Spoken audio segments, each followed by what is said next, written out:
to Beej and Peter. So Beej is from the Learning Curve. He's no stranger to those of you who have been at these conferences before. So I'll ask both gentlemen to manage the session themselves. I think you're going to, aren't you? So yeah, thanks very much. Okay, thank you. Cheers. Is it afternoon or is it still morning? Oh, it's still morning. Good morning, everyone. Just need to orientate myself. Thanks very much, first of all, for the invitation to come and speak and share some sort of thoughts on the funding of apprenticeships. And Peter will follow me, and then we'll take some questions and give Tony a bit of a rest. I thought 2017-18 was, I'm thinking about a financial year, was quite exciting, don't you? The introduction of all of the reforms, everything changed, everything. Standards, frameworks from standards, the funding, the role of the IFA, EP, everything's changed. So I was looking forward to 2018-19 as being quite a quiet year. And apparently, I've been told by policymakers this is going to be a quiet year, right? So, we're only on to our third education secretary. There's lots of reforms in the school sector, national funding formula, lots of things happening there. There's the future of HE tuition fees. I believe that we're now looking to introducing a new Ofsted framework from 2019. However, most of the big budgets are fixed. So that's a little bit of I want a bit of stability. 2019-20 is going to be exciting, eh? When Lindsay sorts out that conference, I'm telling you what, the agenda is going to be exciting. I might not be here because of Brexit.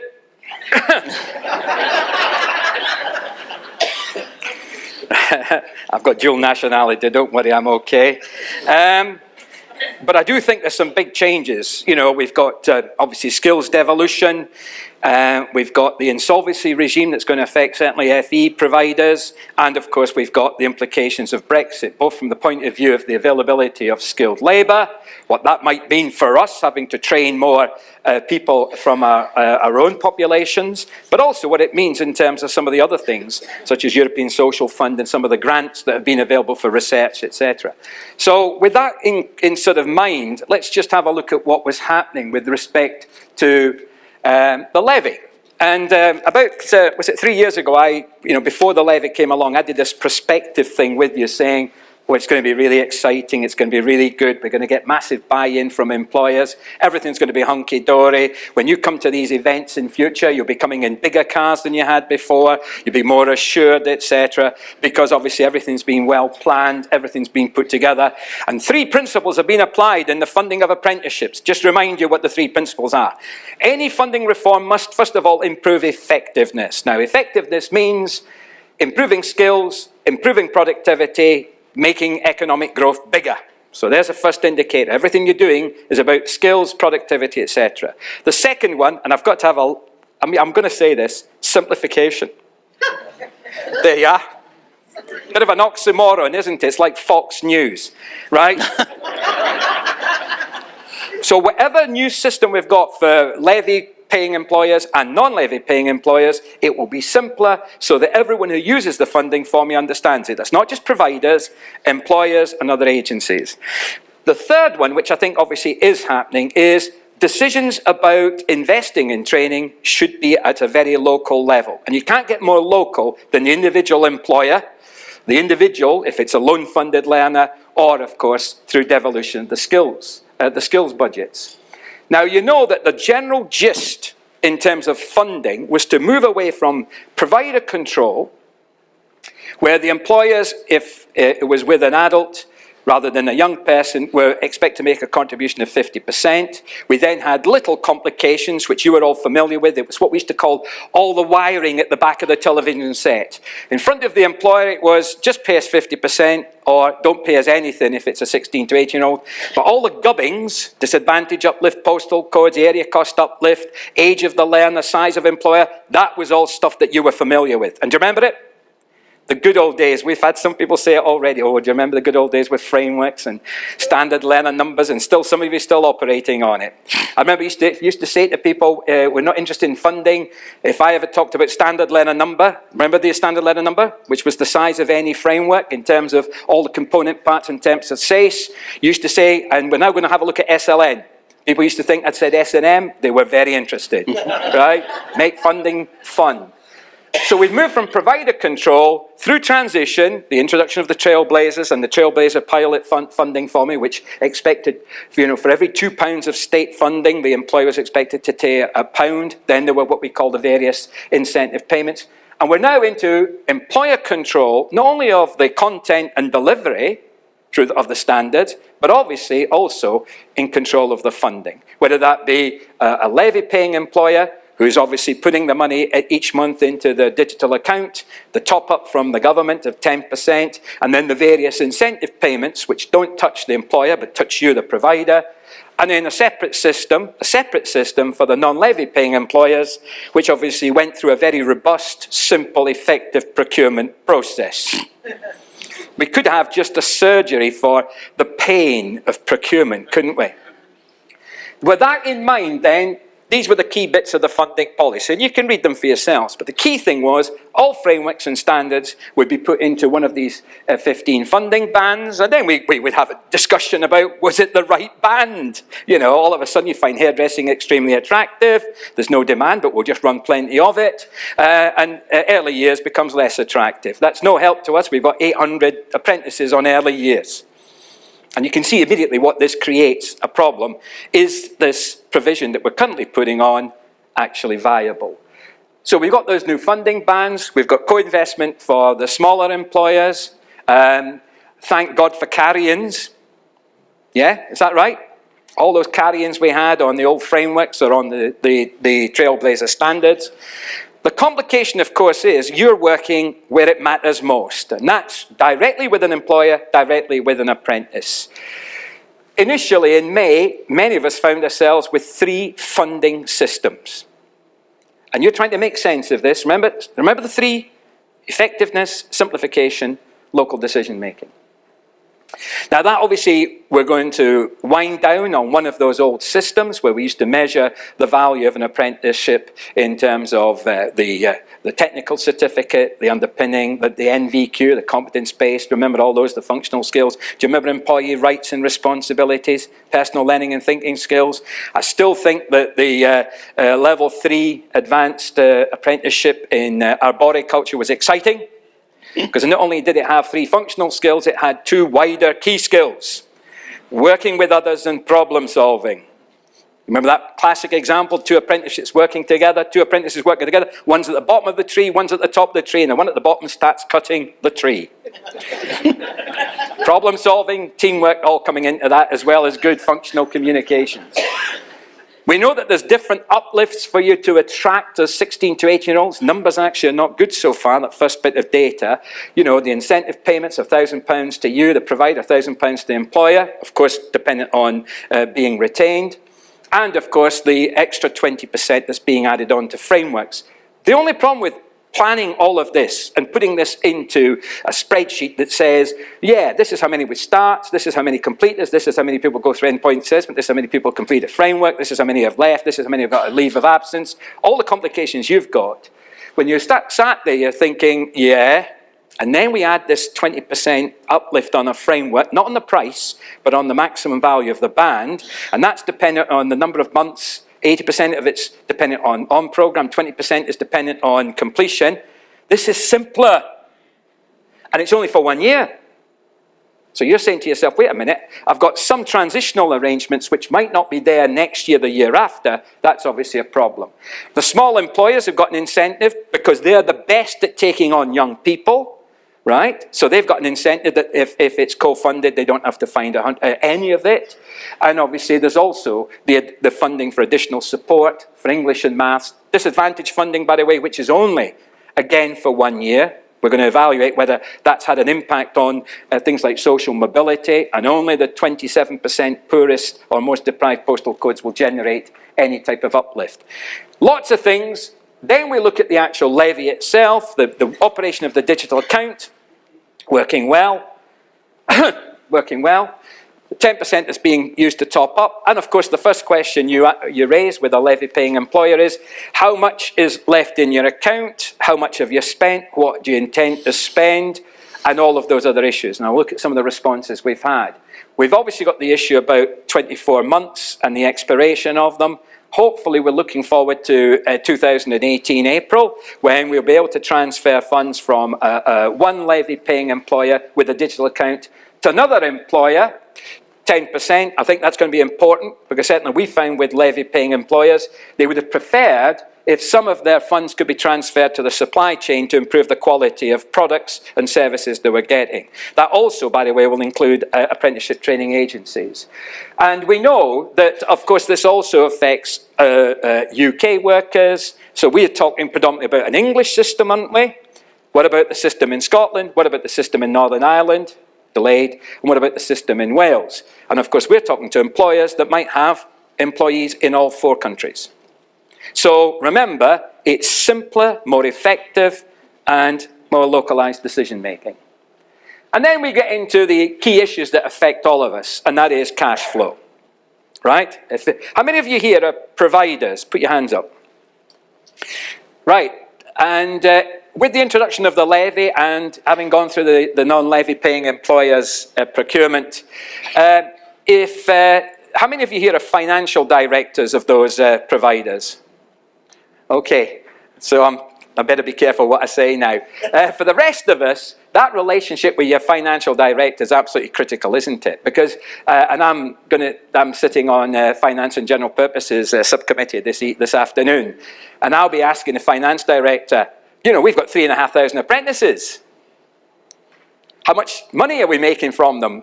And I know where you're going. Missed that.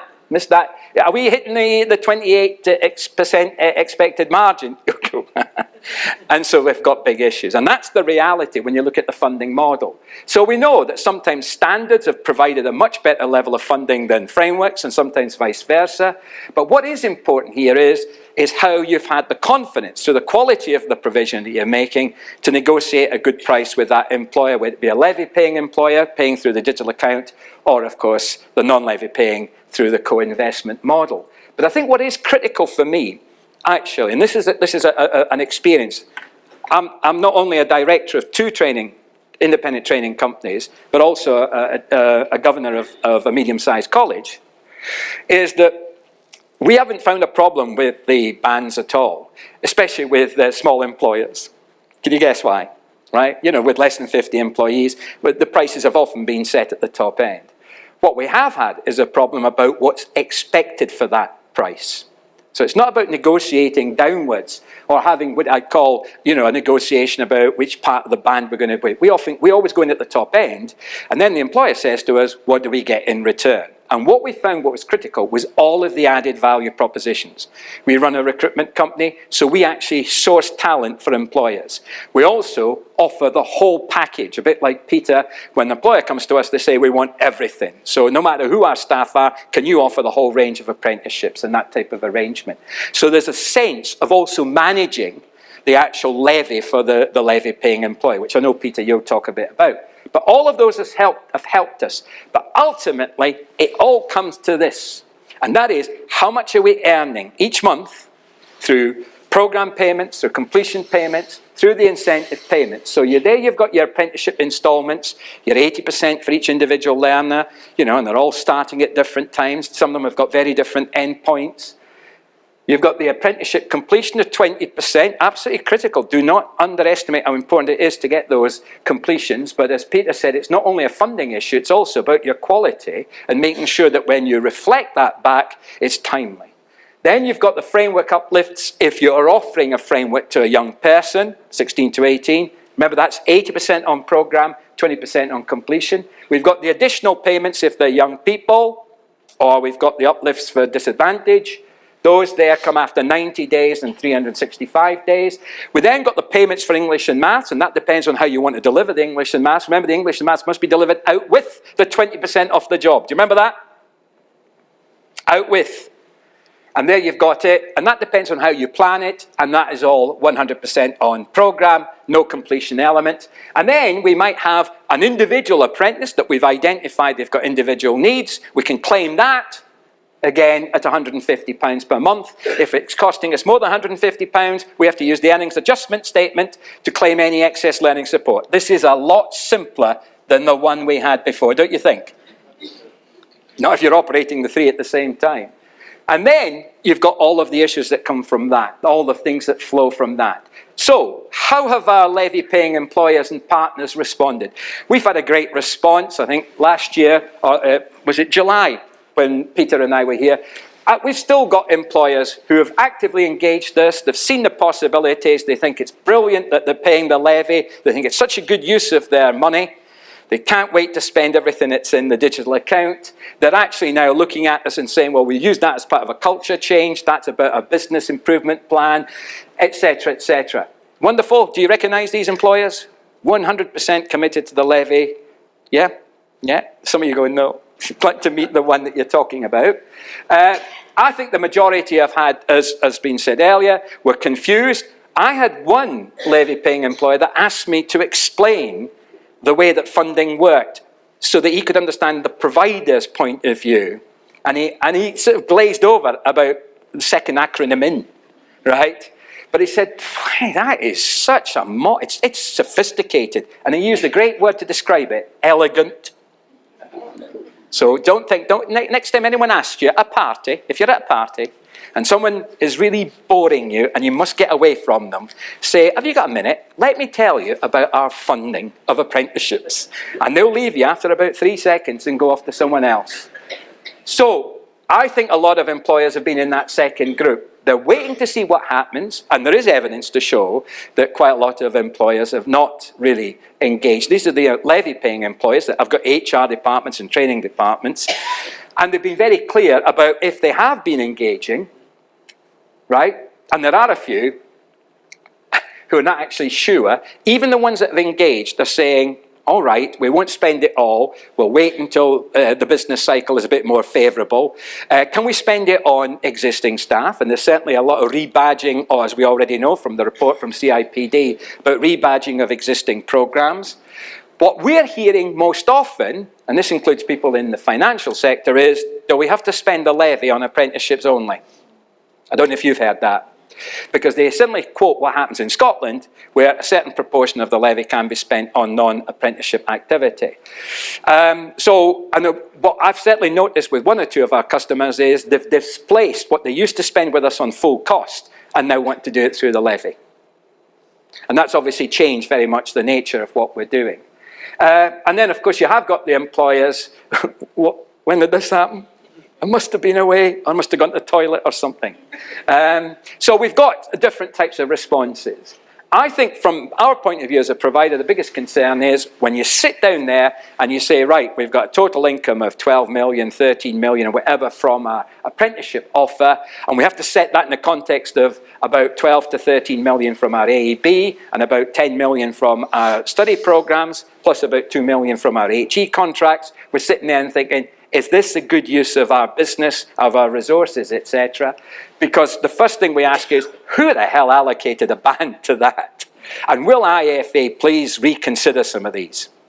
You know, especially in early years in health and social care.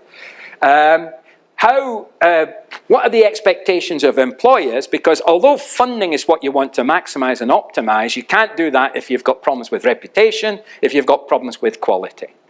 And so our expectations of employers are quite significant because they have to sign a contract to explain how they will support the apprentice. Remember, it's a two-way, if not a three-way partnership. The apprentice also has to realise they've got to do some hard work. But I think they're often asking us, what am I getting back? What's the impact on our business? And it was good to hear some of the feedback from the previous conversation about what was happening in the extractive industries. I don't think the price competition has been as big an issue. And we thought that might be an issue with undercutting, etc., but we haven't found that. I think the implications of the 20% off the job element have been certainly looked at and will be looked at again today. I think there's some red herrings going round. Again, we have a lot of very small employers that often have one apprentice. And you know what they've reverted to? Day release. Can you have them all day Monday? I mean, does that sound familiar? So we've actually not found a lot of difficulty in getting that buy-in. We've had one or two issues, but and we haven't had a lot of problems with the non-levy paying employers finding 10%. What's more important is how they pay us and the frequency of payment, and that's obviously a data issue as well. I think the additional payments for us do not reflect the real cost. When we sit down and compare what a 16 to 18-year-old used to earn us in the old days, compared to now, those incentive payments don't match. Those uplifts don't match.